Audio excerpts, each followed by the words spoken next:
Hey everyone, welcome to Beyond Curry Leaf. Have you ever had steamed bajri flour? We call it khatto lot. Khatto means sour. We are starting this recipe with 2 cups of water.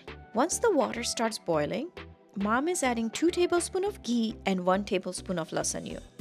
Yes, you heard me correctly. Mom is making the recipe today. Mom ke hath ka khana is always the best. Whenever possible, if mom can make it, then I let her make it because, it's always the best. Next, mom is adding salt to the water. And while the water is boiling, as you can see, mom has started to add bajri flour, pearl millet flour to it. She's adding the flour little by little. She's not just dumping it in one place. I left this part of the video unedited, so you can see how she's doing it. She's spreading the flour evenly. Next, we will cover the pan. So far, we were cooking this on high heat. Now, we will have this flour cooking for 2 minutes on medium heat, and then we will further lower the heat and cook for another 3 to 4 minutes. By the way, are you wondering what is lasanyu? Lasanyu is a mixture of garlic, salt, little oil, and lots of red pepper. This particular one we are using is homemade, and most Gujaratis have it in their home, usually right next to the pickle. After about cooking 5 to 6 minutes, mom has uncovered the pan and is gently mixing the flour into the water. You want to break up the flour like mom is doing to avoid forming lumps in it. This recipe brings back so many of my childhood memories.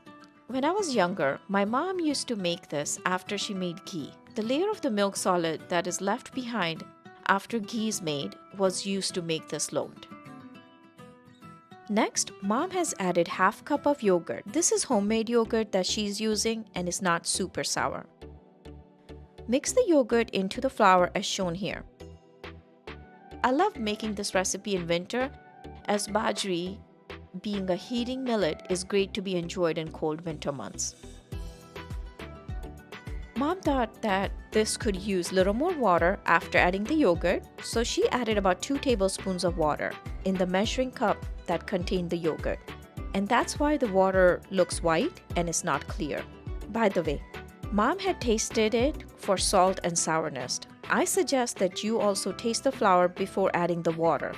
So, if you need to, you can mix the salt into the water and then sprinkle it on it as it's cooking. Or if you think it's not sour, then add a combination of yogurt and water.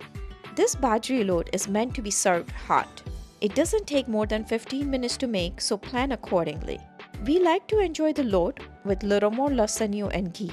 I eat this with my hands, and each bite will consist of the load, little ghee, and little lasanyu in it.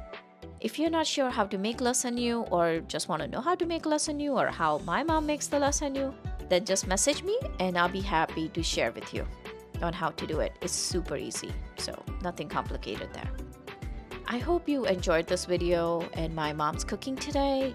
This turns out really good. And it's one of those older recipes that less and less people are making, so I really wanted to share it. Because, if it's on YouTube, it's gonna stick around for a long time. And just in case my daughters someday want to make it, then they will know how grandma made it for them. So, I hope you will make it someday. If not, just enjoy watching it. All right, take care.